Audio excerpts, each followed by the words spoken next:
The Law of Harvest, March 28, 2023. அறுவடைக்கான சட்டம். கலாத்தியர் 6:7-8 இவ்வாறாக வாசிக்கிறோம்.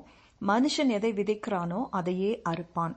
தன் மாம்சத்திற்கென்று விதைக்கிறவன் மாம்சத்தினால் அழிவை அறுப்பான். ஆவிக்கென்று விதைக்கிறவனோ ஆவியினாலே நித்திய ஜீவனை அறுப்பான். உங்களுக்கு நான் ஒன்று சொல்லட்டுமா?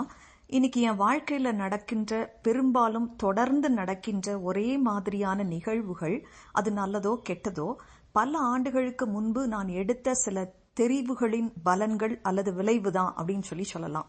நான் படித்த புத்தகங்கள், நான் நேரத்தை செலவிட்ட மக்கள், நான் யாரோடு கூட அதிக நேரம் செலவழித்தேனோ அல்லது என்னுடைய ஓய்வு நேரத்தை நான் செலவிட்ட விதம், நான் கற்றுக்கொண்ட பழக்க வழக்கங்கள், எனக்கு மேலான அதிகாரத்தில் இருந்தவர்களுக்கு நான் பதிலளித்த விதம், நான் படிக்கிற நேரத்தை எப்படி படிக்கிறதுக்கு செலவழித்தேன் அப்படிங்கிறதெல்லாம், இது அனைத்தும்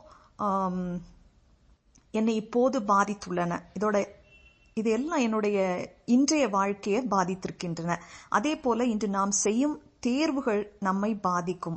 ஒவ்வொரு பாவமான, சுயநலமான, இழிவான செயல்களும் பெருமளவு அறுவடை செய்யும் விதையை விதைப்பது போலாகும்.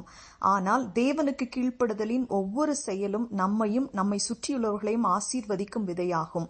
இன்று நீங்கள் என்ன வகையான விதைகளை விதைக்கப் போகிறீர்கள்? கொஞ்சம் யோசித்து பார்க்கலாமா?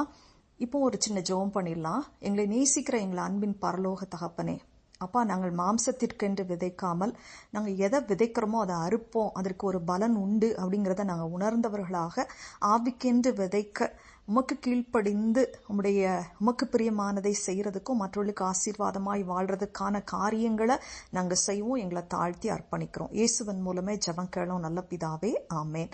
இந்த குறு செய்தியை கேட்டதற்காக உங்களுக்கு நன்றி சொல்றேன். இது நான்சி டிமாஸ் வால்கமுத் என்பவருடைய சீக்கிங் ஹிம் ப்ரோக்ராம்ல இருந்து மொழியாக்கம் செய்யப்பட்டுள்ளது. தேங்க்யூ. God bless you.